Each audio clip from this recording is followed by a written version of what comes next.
Hey everybody, welcome back. Castle Soul Ring. I'm Kurt. And I am Renard. This is where legends from MTG and Elden Ring come together, where we hold a full double feature. Today, our deck is going to feature and showcase Kroxa, Titan of Death's Hunger, representing the one and only, the last surviving fire giant. And in the second half of the show, watch the Scarab god gear up for real-time combat as our custom invader. Let's watch the summon undead across the lands between. First up, let's start with the fire giant. So, let's go to the mountaintop of the giants. Nice. Everjail. I'll meet you there.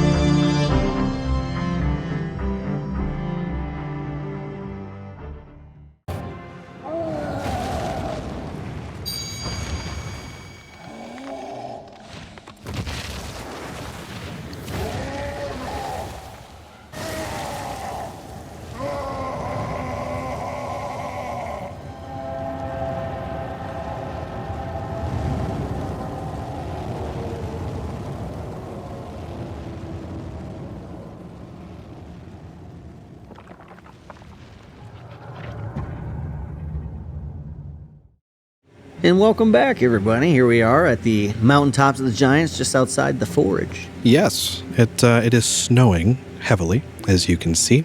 But we're going to start today off with the Fire Giant as Kroxa, Titan of Death's Hunger. So, Kroxa, Titan of Death's Hunger, representing our fire giant. The card itself is a Rakdos 6/6 Elder Giant. For all the burn players out there, this deck is built for you. The reason he's so cheap is because when it enters the battlefield, you sacrifice it unless it escaped. We'll come to the escape thing in a minute, but the classic Titan ability will still apply. Wherever it enters the battlefield or attacks, each opponent discards a card. Then each opponent who did not discard a non-land card loses 3 life. And then it has the escape ability, which means pay 2 black, 2 red, and exile 5 other cards from your graveyard, and then you basically recast it onto the battlefield. Quite a mouthful. But we've got a lot of good work to do here with Kroxa as the Fire Giant. Correct. So, let's start with the color pie. Red, in terms of magic and the fire that the fire giants wield. So red is going to be essentially our flame from the Fell God that the Fire Giant gifted, right? Yes. And so that's when we lead into the black side of things. The Fell God grants the fire giants their power through his sort of, I guess, eternal flame. And that's where we get the black aspect for Kroxa. I did look at using Flage, the Fire Titan. As the commander for this. Yeah, but the red and white just didn't fit as nicely as red and black, especially because when you fight the Fire Giant, spoiler alert if you haven't done this yet, if you get him down low enough, he will tap into the Fell God's dark power by ripping off one of his limbs and burning it to the god to increase his strength. So that shows us our black. Sacrifice something to gain more power or knowledge. Yeah, classic. And so that's where we get it. And so the Titan ability, like I mentioned before, with him causing your opponents to discard, that's just another version of the flame incantations in Elden Ring. Right. So we're causing some type of damage, and then depending what your opponents discard, they get burnt even more. Yeah, so we're talking Rakdos, red and black. We want mana flares, and we want ambition, death, steal life to gain power. Yes, and this deck being a bit more spell slinger based is what's going to help fuel the escape cost, because you obviously don't want to just run this deck and not have a lot of things going to your graveyard, at least in some consistent manner. So at least this way, you're going to be putting things in the graveyard while making your opponents feel the fire. And I have to say also, like, the artwork for the original Kroxa is good, but I prefer the artwork done by either Dizio or Dizo. That is the custom showcase art. Well, let's get it up there so we can show them. Yes. All right, so being Kroxa, our Rakdos Fire Giant, what's our first card? So the very first thing that I think we have to talk about when you're discussing the fire giant himself, because there is only one left in the Elden Ring game when you get to it, is what is going to represent the fell god that gives him his strength. And I felt there was nothing more accurate than to use Ogier Axanil, Deepest Might. This guy's got a lot of coincidences with the fire giant. But I love this card because he adds a lot of damage, a lot of non-combat damage to basically everything. Yes. So this is a legendary creature god in mono red, 4 mana for a 4/4. It has trample, and it says if a red source you control would deal an amount of non-combat damage less than his power to an opponent. He's just going to deal the amount of damage of his power instead. Right. So if you burn somebody for 1, he's naturally a 4/4, so instead you're going to burn him for 4. It's just an easy upgrade. And then it has the secondary ability that if he dies, it returns to the battlefield transformed as a land, and there's some conditions to meet. The gods always have a fun way to come back. Right. They never really die. So what about the coincidence here? Right. So one of the other things that I really liked in some of my research with the fire giant and just the lore of the giants, period, that they share in common is the fell god in the game. When you fight him, it's this eyeball that appears through the chest of the fire giant. Surrounded by... So it's one pupil with 8 smaller pupils surrounding it. Okay, that's what it was. 8? Essentially. And so with the original artwork and even the showcase artwork of Axanil, you actually have the skull as a centerpiece and then 8 spires that circle around it. Okay, and right now we're looking at the showcase art, which is pretty metal, but it works either way because you can see the 8 points, right? So 1, 2, 3, 4, 5, 6, 7, 8. Yep. And even in the normal artwork, you still see it around his collar that he wears is the 8 spikes. Oh, yeah, that turned out to be a lot of fun. Yeah, it was just 8 seems to be kind of a auspicious number, I think, in the giant lore, but I think we're going to touch more on that when we come to some later content on the channel. Okay, so what is our next card? But the next one, I had to do a little bit of a throw here for an unloved character that has a little lore. So let me throw them up here. We've got Calamity Bearer for 4, 2 colorless and a red, or 2 red. And this is a giant berserker, 3/4. So he's a little bit smaller than some of the other giants, but the guy essentially says if a giant source does damage to an opponent, you get double that damage instead. Right. So why is Calamity Bearer here? So I chose to choose Calamity Bearer because, one, in the deck list I'm running, I think there's probably about 10 giants, and obviously your commander himself is also a giant, so doubling that damage is amazing. It doesn't double the attack enter the battlefield trigger because it's technically a life loss, but having a 6/6 deal double damage is still terrifying. Yeah, people are going to have to answer this. There's no other way about it. Right, and there's, like I said, there's other giants in there that will definitely build off of this, but what I liked about this is that Calamity Bearer I'm using to represent the little giant, the grotesque little giant, Milos. Oh yeah, like the sword of Milos. Correct. That's basically the only bit of lore we have about Milos, but the description of him describes him as a runt of giants, essentially, and grotesque in some form or fashion. Not saying he could have been an omen or something, it's unknown. But we can see right here in the art, he does look a bit grotesque. Yes, Calamity Bearer is a ugly giant, and he's only a 3/4, so like you said, small for most giant stats. So I liked using him as an effective piece in the deck and also a good little representation of Milos. And he's a great support character as well. Absolutely. And then after that, we get to represent, we can't talk just about the fire giant. There's not that much to him, but you can't mention anything without the fire monks. So using a new card that came out and almost spoiling, I guess, a little bit of the theme for this deck, Ozai the Phoenix King. Oh, we're talking firebending. We're going to do some fire damage. Absolutely. This one of the reasons I had a little bit of delay coming up with this deck list was because once they started spoiling Avatar, I knew I had to use the firebending mechanic because it is so fun. Ozai the Phoenix King has 2 colorless, 2 black, 2 red to do that firebending, but he's also got trample and haste. Yes, so he has trample, firebending 4, and haste. So to catch people up on firebending, when he attacks, you will add 4 red mana to your mana pool, and that mana stays in your mana pool until the end of combat. So just obviously incorporating combat tricks. So hopefully we've got something we can put that mana into, right? Correct. The nice thing about Ozai, though, is he also says if you would lose unspent mana, that mana becomes red instead. So you can just kind of keep hoarding this in like original Omnath and... Yeah, and just getting really big effects on the side. Correct. And he can have flying and indestructible as long as you have 6 or more unspent mana. So if you're attacking with him and at least mostly 1 or 2 other firebenders, he's going to get pumped up, and he's a 7/7 naturally. Yeah, with the ability to get flying and indestructible. So this is a very serious threat. Yes, it's a very strong card. I haven't seen it yet in play. Avatar is still fresh off the presses, so I haven't seen a lot of it yet. But I think this looks like a pretty good add to what we're... Right, and for Elden Ring purposes, what I liked and why I wanted to put him in the deck is I think he's a very good representation of Prelate Barak. And so with the Prelates, with the Fire Monks, there's only a handful of them that you come across in Elden Ring, but they are very imposing. They wear heavy armor that is symbolic and functional. And the Fire Monks themselves are tasked with guarding the Ruinous Flame to prevent it from destroying the Erd Tree.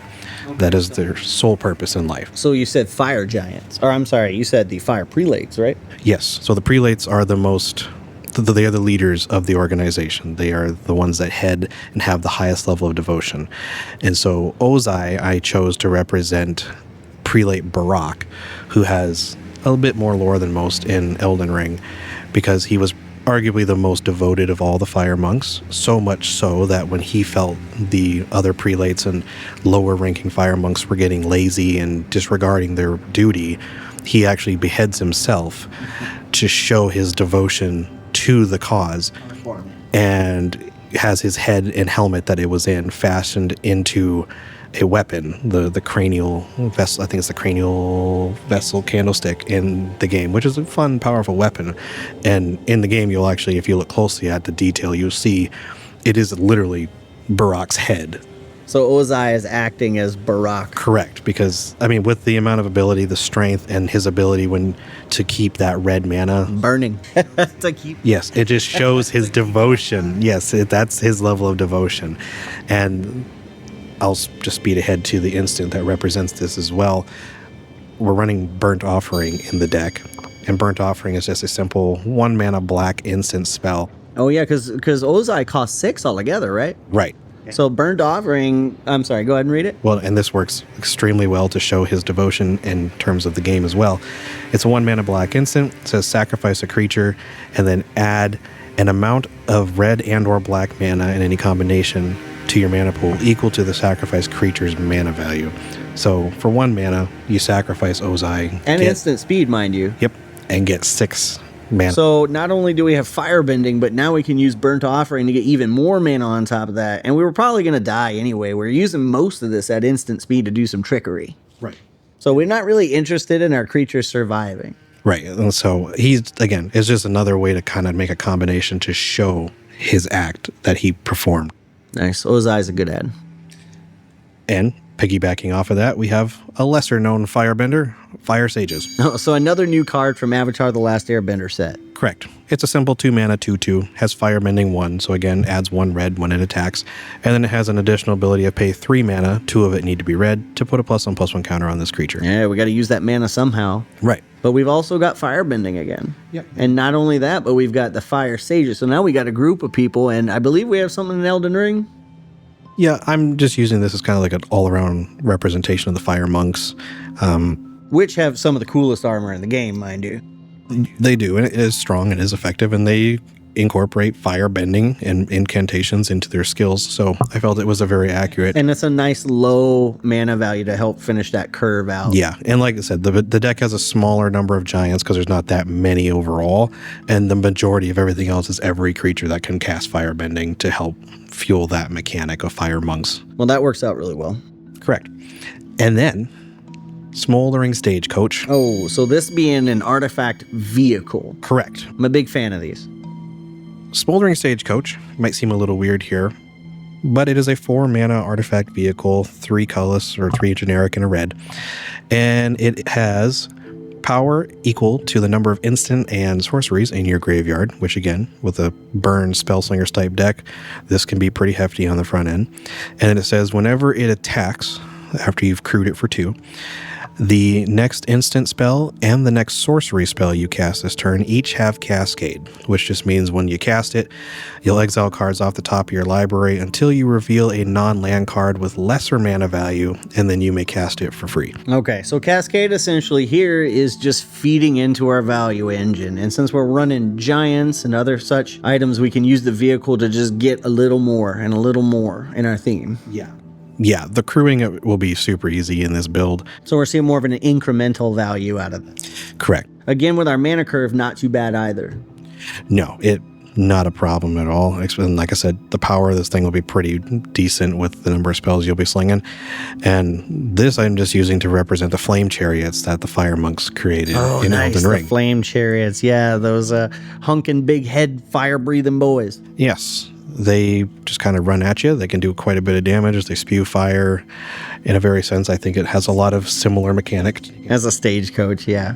That was great. And then switching a little more directly to the fire giant incantations. This is a very fun spell. Delayed Blast Fireball. Ooh, 2 red and 1 colorless for an instant. Now that instant here is very, very relevant to this card and its abilities. So do you want to take us off? Yes. Delayed Blast Fireball deals 2 damage to each opponent and each creature they control. However, if this spell was cast from exile, it deals 5 damage to each opponent and each creature they control, and it also has Foretell for 6. So, Foretell lets you pay 2 mana, exile this spell face down, and then you can cast it on a later turn for its Foretell cost, obviously increasing damage. And again, can be instant speed. Yes. That's what I think sets this card apart. It's going to represent our fire, and we're going to destroy with it for sure, but don't let this one escape your decks for normal everyday use. This is a very, very effective and very sneaky board wipe. At the worst, yeah. Yeah, and I love Foretell. It's such a fun ability. I think it's almost like fair suspend, if you ask me. I agree. I love suspend too, don't get me wrong, but it does that. But Delayed Blast Fireball represents probably the most iconic of the fire giant incantations, which is Flame of the Fell God, which is the giant slow-moving fireball that will delay itself before lighting your world up. Yeah, it's the big floaty slow fireball. Yep, it's highly effective though. Next, Comet Storm.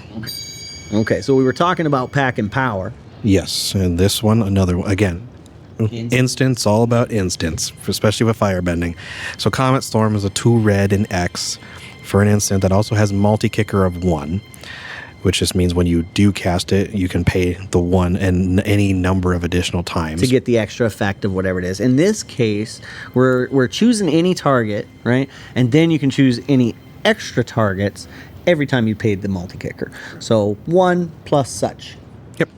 And so you just choose any target, and then you choose another target for each of the kicked amounts, and then you deal X damage to each of them. And it's going to be a lot with firebending. Oh, yes. With this deck and the firebending mechanics, you should be swinging in an instant speed, just drop a ton of damage on people, creatures, whatever you need to get things out of the way so your monks can continue surviving. I'm sure no one's going to see this coming in the middle of combat either. You never know. Fire monks do a lot of things, man. They catch flame, they light things up, they breathe fire. You just never know what's coming. I wanted to use Comet Storm. I know there's some other ones that are kind of like widespread burn effects that might be a bit more flavorful.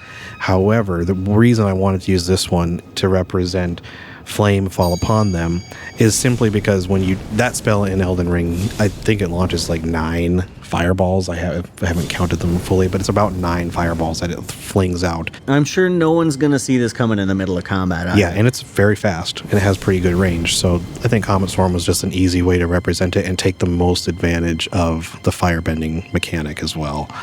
Yeah, that's a great card, Comet Storm, great ad. And then next, Pyrohemia.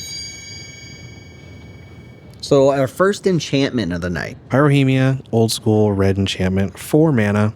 Says at the beginning of the end step, if no creatures are on the battlefield, sacrifice Pyrohemia.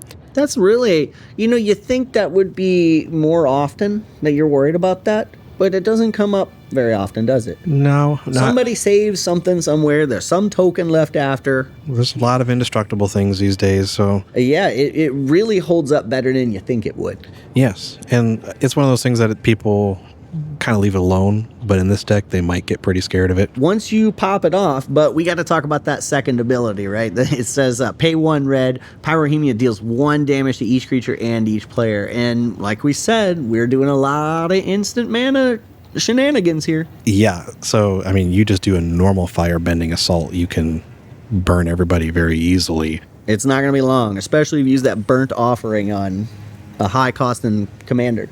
Or, I'm sorry, not commander, but Ozai or another creature that's hefty. Yeah, and you do have to watch it because obviously this burns all your stuff as well, and you. But if you could stay ahead of everyone as far as dealing out damage and keep your life total higher, then who cares if they burn first? You just have to be the last one standing. But what I wanted to use this card to represent is one of my favorite spells in Elden Ring, and that's Fire's Deadly Sin.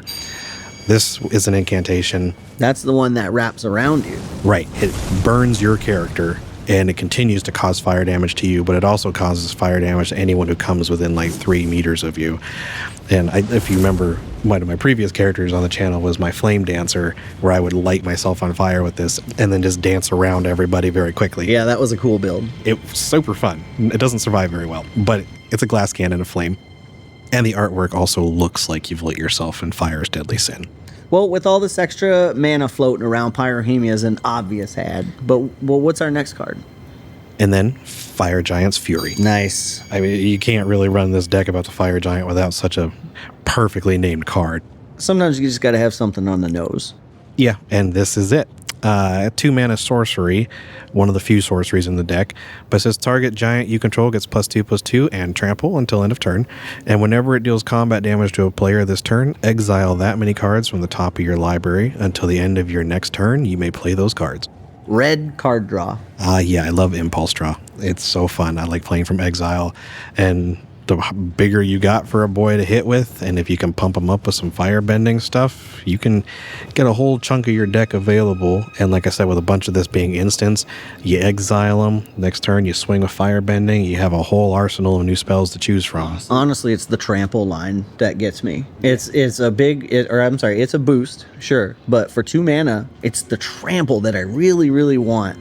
Out of Rakdos. Yeah, because there's not a lot of giants that naturally have trample, strangely enough. I hope that kind of changes as they go forward more with it. But it's, like you said, on the nose. It's very effective. It's card advantage. Perfect. And then we come back around Burnt Offering.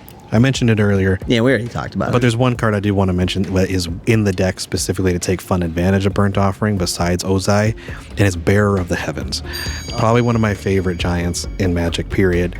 But it's an 8 mana, 10/10.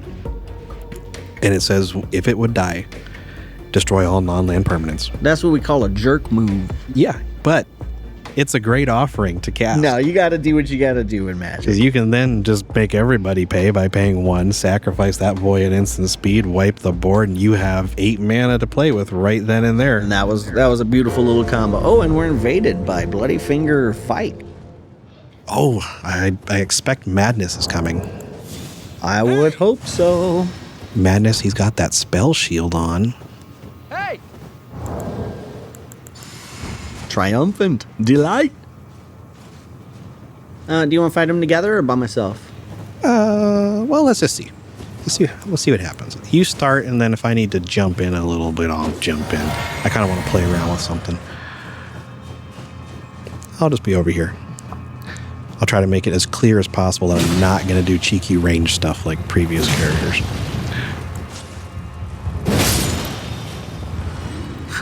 I guess he's okay with that. I don't know. I figured he'd start attacking me. And perhaps he wants a more one-on-one duel. No rock worms involved. Oh, ice. That'll be fun.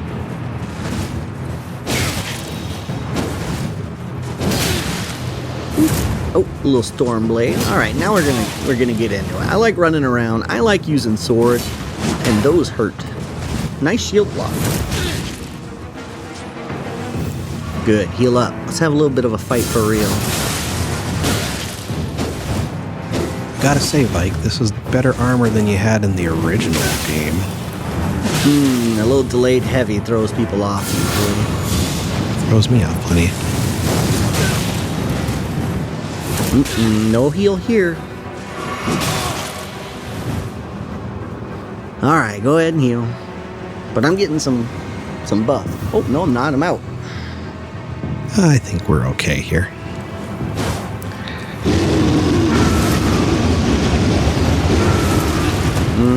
Yep, little bear roar. Charged heavy. We'll jump it. Ooh, no punish here. Ooh, I'm trying. I want to so bad. I love the simplicity of this build. It's really nice. You just use a simple frostbite. Uh-oh. Oh, I don't think he's going to like that, though. Yep, there it is. Ooh, how about a little backstep? Ooh, a jump. Nice. Good fight. Oh, he wants that backstab. Would you suggest it? Uh-oh, he's going to get me. He's going to get me. Oh, thank you for the heal from afar. Oh. I tried, but then you bounced out. If you stay near him, I'll keep it. I want to punish with a heavy jump. But he's very aware. Whoop. He wants a backstab, you want a jump swing. You guys are... Oh, okay. All right, I'm just... That frostbite, ooh. We gotta show him, dude. Oh, he backstabbed me. He's gonna kill me. You're gonna have to keep thinking. Oh, no, I'm the host. Oh if my I God, die... No, don't do it. We're in the middle of a fight. Oh, and he got me. Good job. No, I was just sending it. Nice. No, I wanted to give him a fair fight. Good fight, man. Well done, Vike. Well done.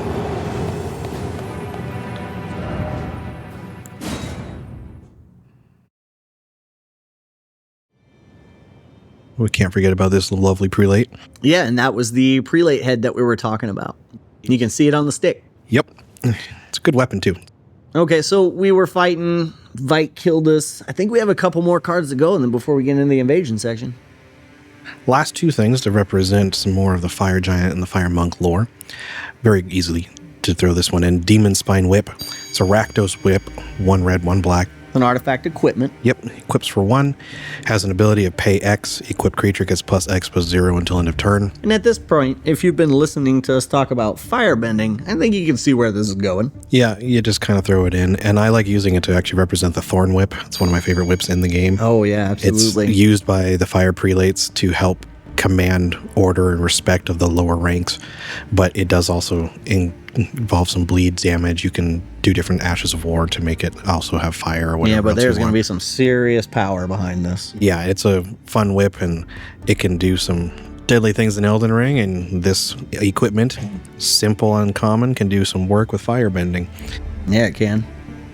And then the very last thing that I was also used to represent the other whip that has to be talked about, but is not a whip itself, is Braid of Fire, which is a beautiful red enchantment that I'm using to represent Elden Ring's Braid of Fire, which is made from the hair of the Fire Giant themselves. The Braid of Fire being the big whip that you can get from the remembrance from the Fire Giant. I believe it's called Flame Dances as Ash of War. Yeah. Very fun, spin fire and whip all over the place. It's great. Yeah, fun tie-in with the Braid of Fire. And it literally works here because for Braid of Fire, it actually gives you red mana at every upkeep. And of course, normally you can't use that as regular mana because you have to use it at instant speed. Well, luckily with our spells and our play style, instant speed mana during our upkeep can still be very, very useful. And that is a lot of mana after just 5 or 6 turns. Yeah. So if it comes out early game, it's a huge threat. If it comes out mid or late game, it's all right. Yeah, it helps you out. Either way, you're going to get good advantage out of this. At the very worst, because it is a cumulative upkeep for you. So at your upkeep, you put an age counter on it, and then it will trigger whatever the cumulative cost is. In this case, it's add 1 red to your mana pool. So for 2 mana, you almost get like a pseudo rampant growth, just very slow. Yeah, so late game, it's not as good, obviously, but you are going to have the potential for a lot of mana very quickly. And I think that actually takes us to the end of our cards for the the fire giant with croaks, all right? Yeah, I mean, that's the showcase for it. Otherwise, the deck list, like I said, it's a lot of generic burn, a lot of instant and sorceries. Here, let me burn one up for my homies real quick. Generic burn, a lot of instant and sorceries. Yeah, I mean, that's the showcase for it. Well, that leads us into our invasion, so why don't we go check it out? We do it for the firebolts.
Welcome back, everybody. It's time for the Scarab God. One of the great gods of the Amonkhet world. And he is all about zombies and kicking ass. Yes. This is one of probably the most popular of all of the, I guess, hidden gods that came out of the Amonkhet series. Well, the Scarab God being our main invader, let's give him a quick look over and we'll see how we took him and put him into Elden Ring. Our main art off of the Scarab God being our 3 colorless, 1 blue, 1 black creature. He wants to swing a sword and he wants to cast spells. So with both zombies and scarabs, we're going to go hunting. There's plenty of scarab references in Elden Ring, and I think you did some excellent research on how there's different types of undead in Elden Ring, because I had no idea that there was technically zombies in Elden Ring outside of sort of like the NPCs that you just swing and have hash fodder on. But yeah, so we'll definitely be looking for some zombies. But we've got our first piece of evidence that shows us how he translates is the Zamor curved sword. That's the first thing I saw. It's probably the closest representation in the game of great curved sword. It is a great curved sword, but what the Scarab God is wielding by Egyptian actual lore. But yes, visually, it is the most accurate curved sword depiction, like what he wields in the art. And with that comes an Ash of War called Zamor Ice Storm. And so since we've got that, I think it kind of absorbs into the character. So why not add that as a spell to our spell list? And a lot of the death sorceries in Elden Ring actually have a lot of frost damage tacked on, so that just helps expedite the process. Yeah, magic and frost go well together.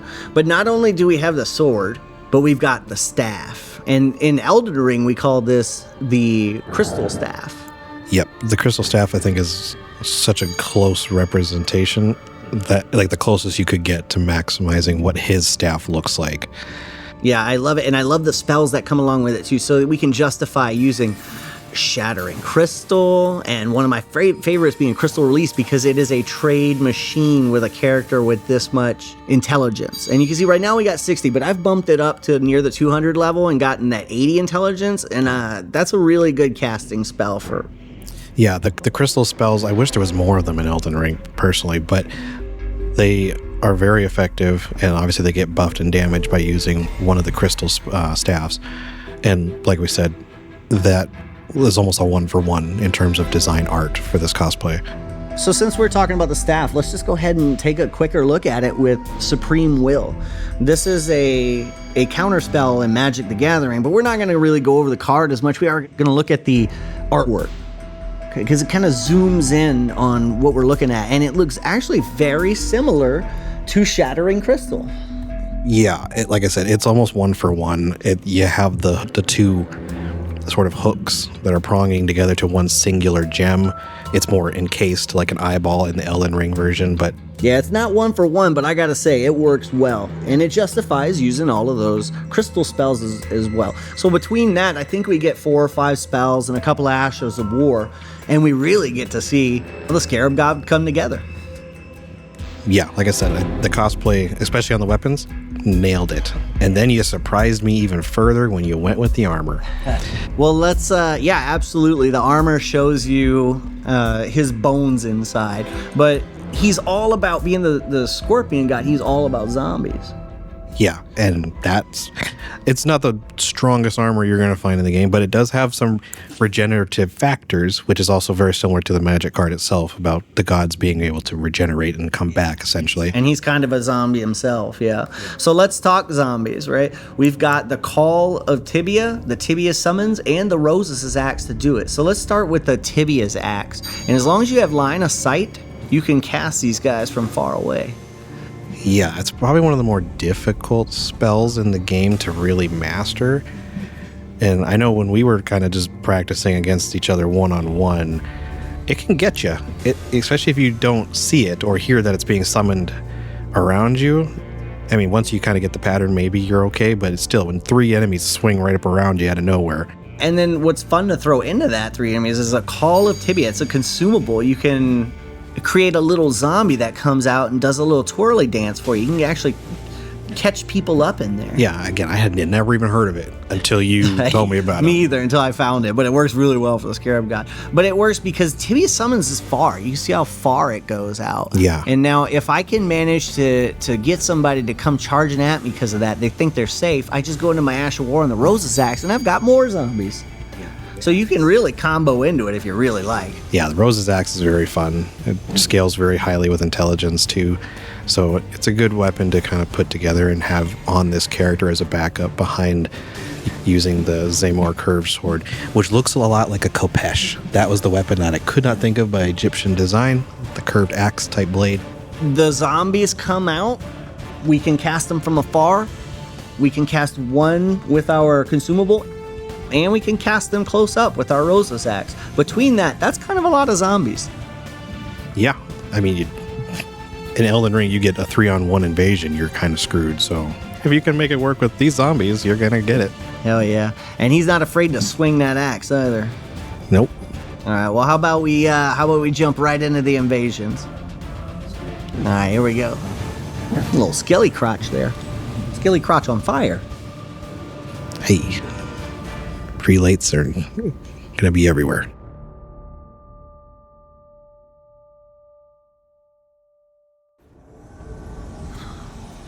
Old Imgrave, the good land of Gank. Oh, back with the Scarab God.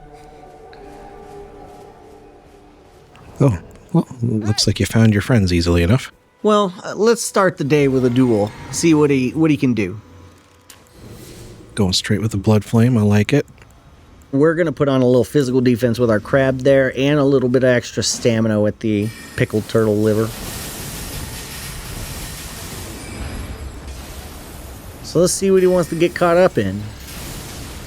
You know, that shattering crystal is a tricky spell. Yeah, it is. It's basically just a shotgun, especially in close quarters, a lot of ricochet. Into the Zamor Ice Storm. And then there's a Frost proc, and it's too late. Oh no. First duel of the day? 1-on-1 against a god is very difficult. Yeah. We can cast, and he can swing. And I love the weapon art for the Zamor curved sword. It's slow, but it's powerful, and it's very flashy. I like using the slow timing of that mixed with the spell to throw people off because of the timing. All right. So now we're in the Death Touch Catacombs. You'll see we've actually got natural skellies rolling around. That is just lucky. Yeah, even more. So let's see what we can do with the undead. Shattering crystal in tight quarters is very deadly. Yeah, you can see they're trying to fight these skellies now. Why not add my own? Ooh. Yep. And a little dodge that time. Well, that's a good weapon to have in here. All that extra holy damage. Yeah. But it's not going to save him from the skellies. Oh no, everybody's just dropping swords there. Like I said, if you don't catch it or see that it's coming up, you're surrounded right away. Doesn't hurt to throw a little night comment out for a little range too. Oh. Here, okay, that's weird. Let's get, okay. Chancy, don't mind if I do. Okay, so now we gotta play this smart. Let's not go get caught up in an Ash of War and die. Good control over that area, and Frostbite is helpful. And if you happen to be going against an archer, it does deflect the arrows. Yeah. I was hoping he would jump into this Crystal Summons, or Crystal Release. Now we did get the Tibia Summons off. And now he's just surrounded by zombies wherever he looks. Ooh, and we are aggressive. This is fighting the Scarab God in his tomb. Yeah. It's not wise. And we roll it. We delay the heavy, but he avoided the frost proc. Come on, Saint. Let's see what you got. Oh, he's too fast. Shattering Crystal allows for so much pressure. Yeah, and especially when you already have damage being procced on you with the frost or something else, that it doesn't hit for a ton unless you're super close, but it has such a random array of shots that it's hard to avoid.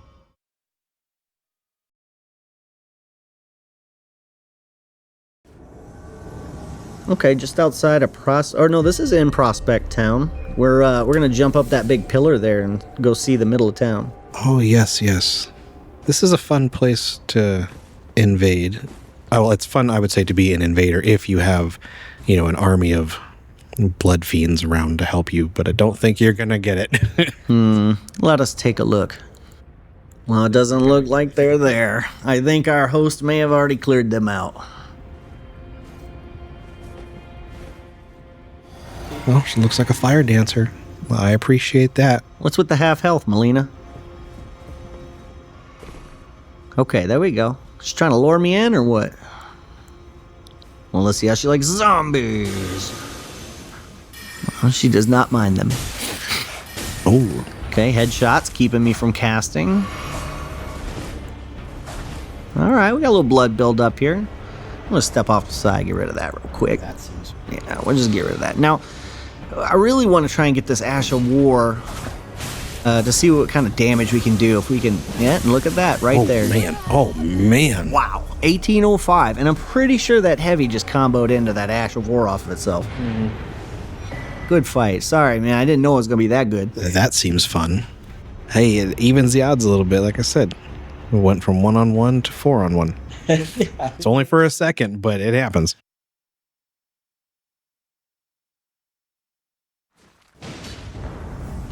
And now we're in Lendell Royal Capital. Oh, and we are going to get in real close quarters again. Right into the action, right away. Let's see if they follow. Oh, he did. Frostbite. That blizzard gets you. Now, we're throwing down that Call of Tibia, and you can see it. Oh, yeah, with the Rosa's Axe, and another Call of Tibia. And you can see they just do work. Like I said, it evens the odds, even if it's just for a few seconds. Okay, well, we're going to try and regroup here, because they were on us fast. A little physical defense buff with our crab can't hurt. Now, they're going to try and take this guy out, so if we could try throwing some Tibia summons at him. Yeah, there we go. Very nice, very nice. And you can actually see in the top left corner of the screen, there's the Radigan icon symbol as well as the charge. The Radigan icon symbol lets you know this is essentially in spellcaster mode. You can also use an Ash of War talisman to make this setup stronger, but right now we're casting. Yeah. The curved sword is More the primary source, but if you want to use Rose's axe to really focus on the zombie aspect of things, I think that's where the most damage is at, too, the Rosa's axe. Yeah. Well, you can see the difference with Tibia summons, too, from other spells, is that you have to have the line of sight or else it just gets caught on the... It curves very heavily with your intelligence, so it's probably a little better if you're solely going to be doing a caster build or an intel build. Yeah, it's like I said, it's very tricky. But like when we fought the fire giant, it was hilarious because if you just target the fire giant, like they would appear like around his chest and just chop him for little bits of damage. So you can use that to your advantage as an invader. You know, you can cross distances with it. Yeah, because it does have really, really long range. It's just a matter of figuring out the line of sight. Not quite there. Okay, they're on us. We've got increased magic damage and a little bit of health regen because of our physic. But now we need to get into a good position to get in fight to where 3 people won't just immediately decapitate me. But you're at least glowing and shining like a god. Ooh, that was close. And they'll all take fall damage. I didn't. Let them walk into the crystal release. Do it. Do it. It's nice that spell has good hyper armor on it initially, but it is a little tricky to get off. 2,200 damage. You should not have done that, sir. From the Ash of War into the Perfumer. I think you really represented the Scarab God well in the game. Hell yeah. Good fight. Lovely. That's good. Good finish. Now, the Gravesite Plain. We've done a lot of fights here. Yeah, the DLC is a very popular area. Okay, well, the Scarab God, gotta let you know, a little bit of a creeper. Yeah. I mean, he's dead. His head is a bug. Okay, well, we got eyes on target now. There's our host. Did he see us? No, how about we do a little bit of creeping? No, let's see. Looks like he's going up to the Grace just outside of Castle Ensis. This could be one of those areas where you have a lot of support, or it could just be you against the world. Here you go. You can see him in between the spears. Almost. Okay, it's kind of hard to see him now. I think we're going to have to get a little closer. Yeah, I got nothing here. Okay. Creeping and a creeping. It does benefit to actually play this build a little bit more stealthily because it's not very tanky by any means. We have a follower. This is Geralt. All right, he seems pretty chill. I am the Scarab God. Equal worship. How amazing. You, sir, shall be blessed by the Scarab God. It must be perfectly blessed. He sacrifices himself. Hey, to be eternalized in death. That's well done. It doesn't get any better than that. You're in the Gravesite Plain. Now, like we said, creeper's gonna creep.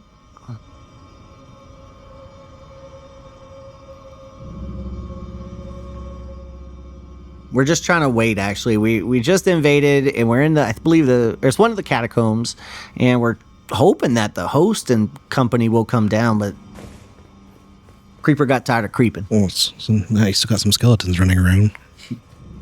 Well, there's the host. There's a friend. We smack in the face. Oh, Scarlet Rot coming. He's throwing his axe. We rolled it. Oh, Troll Roar. Nice. That's a good combination with that hammer. Okay, let's see what kind of spells we can get off here. We'll throw ourselves a little zombie, and we'll go right into the Rosas axe.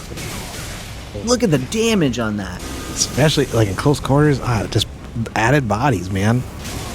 I know a lot of people dog on the summons and the axe itself even a little bit, but like I said, even for just a second, adding those extra bodies does work. That was damn near death. Let's see if we can heal. Got it in time. We got 2 of them right on top of us, but we got Skelly help. Troll Roar. Yep, got it again. Couldn't quite get the Ash of War off. We want that Zamor Ice Store to chill him out. Ooh, yeah, with the help, Skellies. Well, if you get invaded by the Scarab God in a tomb, you better be ready. Oh, he's running. Look at all these skellies. Those are my zombies, really. Love it. Okay. Now we're not looking too bad. They're trapped. Okay. Rolls into it. We take some damage. Ooh, that one swing was... Oh no. Oh no. And right into it. Love it. What a finish. The Scarab God thanks you. Beautiful timing. Soon we will have more zombies. Worship the Scarab God.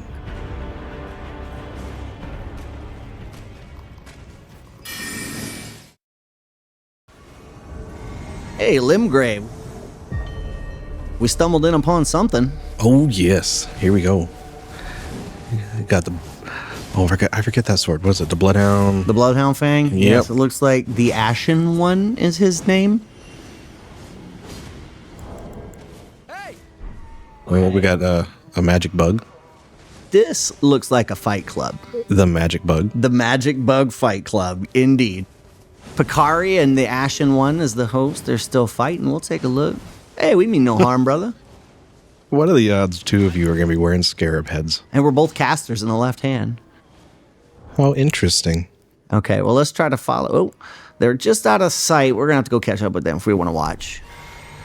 This disciple could be one of the viziers of the Scarab God from Magic. He is our brother. The Ashen One is dangerously close to death. Yeah, he is. Okay, we got a good view here. This is always a good spot in Limgrave. Almost feels like home, you know, right where you start the game. Yeah, it's very comfortable. Oh, and Picard almost takes it. The L, I mean. Bold move. Ashen One's just living on the edge. No heal, no heal. I kind of want to know how much life he actually has, because to me it looks like 1. We're just 1 HP. It looks like he's trying to get people to follow him, and then he turns around with his Ash of War, burn and turn style. Yeah, I mean, it's a good Ash of War to do it with. And Picari still in the lead, though. Whittling down. It's oh no, it's over. Good job, host. Ashen One. That was a good fight right there. Hey, that was fun. Oh. My turn. Yeah, and he had heals ready. He just Okay, ultimate challenge there. All right. come on, bud. Heal up all the way. Let's do this. Come on. Just get that heal button. You can do it. No, I don't want to fight. I want you to heal. You both with those large curved swords. No, heal. I think he just wants to challenge you, so might as well just bring it on. Okay, all right. That's obnoxious. Just a dragon. Hey, you want to fight? We'll fight. See, God, it gets you because you don't see it often, and then there it is. Mm-hmm. Ooh, a little sword action. Yeah. We'll just outspace that, and good fight, Ashen One. Right into the shotgun blast. I know, it's how it feels, too. It's a great spell. Mm-hmm. I wish there was more of the crystal spells. Like, there should be just more than them. The Scarab God thanks you for your sacrifice. He will be eternalized, Ashen One. Next opponent. Has a big hammer. Yeah, it looks like he's got the Royal Knight's Resolve on there, too, so that one hit is going to hurt real bad. Got the Crucible Knight armor. He's going all in. Oop. I want to try this Crystal Release here. Ooh, and the follow-up. Nice hit, Shadow. But challenge this. Dangerous time. And we're both dead, but you know what? I don't mind, because the Scarab God goes right back to my hand. Yep. This guy knows. Yeah. He's like, he'll be back. He will be back. Again, those crystal spells, man, they're good. They're really good. Yeah, I'm a fan. They come out not the quickest, but a medium speed, but with a little more power. Yeah, what I wish, absolutely wish, you could wish about a million things with Elden Ring. I wish if you used the Rotten Crystal Staff, it added Scarlet Rot to the crystal spells. Oh, that would be I sick. would love it so much. Well, we're back in the Lindell area. Oh, this is the Altus Plateau, actually. Yeah, this guy's got a tanky build going with a big-ass sword. Oh, yeah, you got to watch out. This is a killer setup right here. Sub sandwich. It's also a tricky spot using... Oh, there you go. You got it. Ooh, jump attack. Call of tibias. Pulling out the skeletons in uneven territory is very tricky. Yeah, and it really throws people off with the timing, too. Oh, good hit. And sometimes just a miscast with it, in a sense, can really throw you off. There it is. Yeah. I mean, the line of sight is kind of weird at times, and you never really know, but... It's just a held area in about a second from now, and you have to play it like that. Yeah, that's a good way to look at it. They don't know the damage is about to happen there in a second. But I do. I think it's a pretty great spell.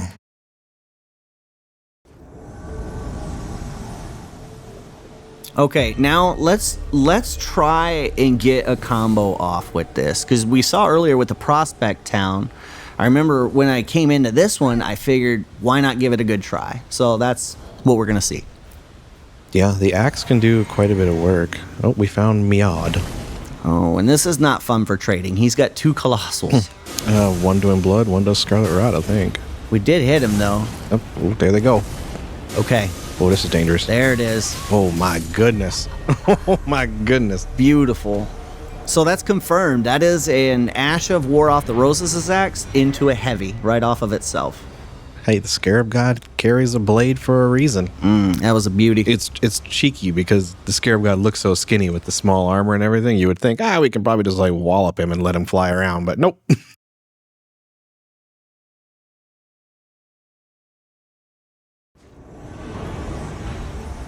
Black Knife Catacombs. Now this is just lucky because this is where the Skellies roam free.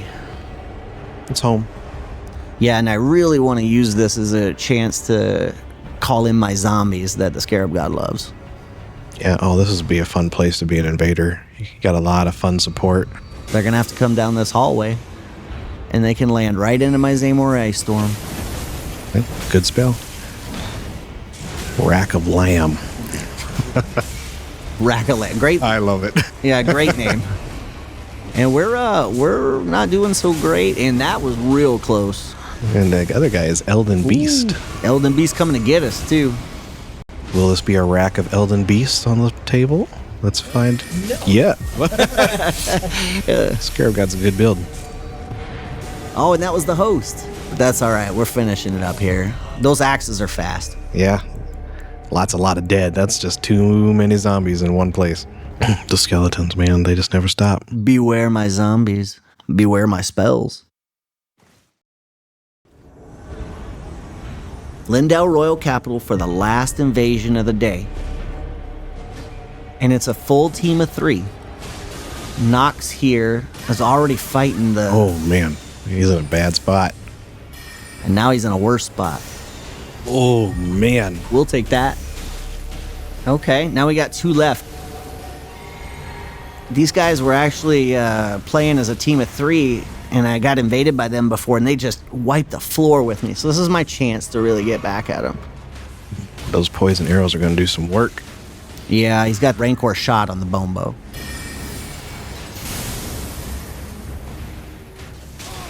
Ooh, that blood just did a lot of work. Yeah, the flies come in for quite a range. Yeah, and they're very consistent. They're pretty good at tracking. We're trying to get them caught up in these zombie spells. Shattering Crystal does a great amount of damage there. Oh, and we're putting the pressure on. Oh, gotta get in there. That damn bone bow. Take my skellies. Here comes that famous wave of gold. Okay, let's see what we can do from afar. Zombies. He's like, oh, damn. Why are they over here? Okay, now that they're getting on us, we're going to have to use the ice storm to protect ourselves. Yeah, this elevation makes using Tibia's Call a little tricky. Yeah, and this guy's whole build is spamming the Swift Slash Ash of War while his friends use Blood Flies. That's how they got me the first time, too. It's a good combination. Yeah. Respect. You built it. Built a good team. Oh, can't quite get that Zamor Ice Storm off.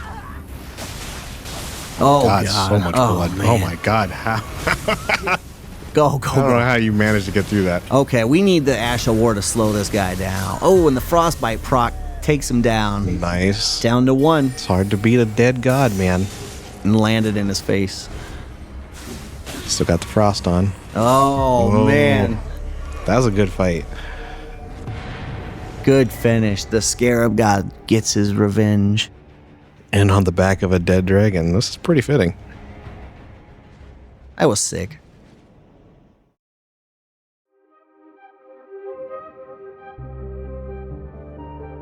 All right, here we are back at the Church of the Eclipse in our home of Castle Sol. Oh, yeah, it was a fun day. I think this was a good episode. Getting to talk about the fire giant. You can't really miss the character. He's pretty big in Elden Ring. You mean Croxa as the fire giant? Yeah, Croxa representing our fire giant. But I had a blast building it. I think it was a fun deck. Croxa's a nasty little build. Yes, it's very resilient. He had hopefully a lot of representation of the fire giant and the fell god's representation throughout. So hopefully y'all enjoyed that piece of it. And then we also had our Invader side, too. Yeah, it's a popular commander in the Dimir colors, good reanimation commander, and it's fun because we got to make him use his combat style of magic in Elden Ring, and the fact that he wanted to trade and die because he went back to your hand anyway. And then the zombies on top of that. yeah, I think I'm very impressed with how you put it together. I would have thought it was near impossible to do, but it looked fun, very cheeky. Yeah, it was a fun episode, but you know, everything has to come to an end. Yeah, once again, we're here at our end step at Castle Sol. So, as usual, we'd like to say just comment your thoughts on the deck builds, on the character builds, if there's anything that you would have liked to have seen in the deck or anything you would have liked to see added to the characters, or if you have your own designs. Yeah, we're dying to hear what you guys have to say about it. Yeah, and not to mention, if you want a character from Elden Ring to make a magic deck about it, feel free to talk about it in the comments. We'll absolutely get with you and give you our ideas and opinions. Yes, we all know the drill. It's our end step. We'll see you next time when we untap at Castle Sol Ring.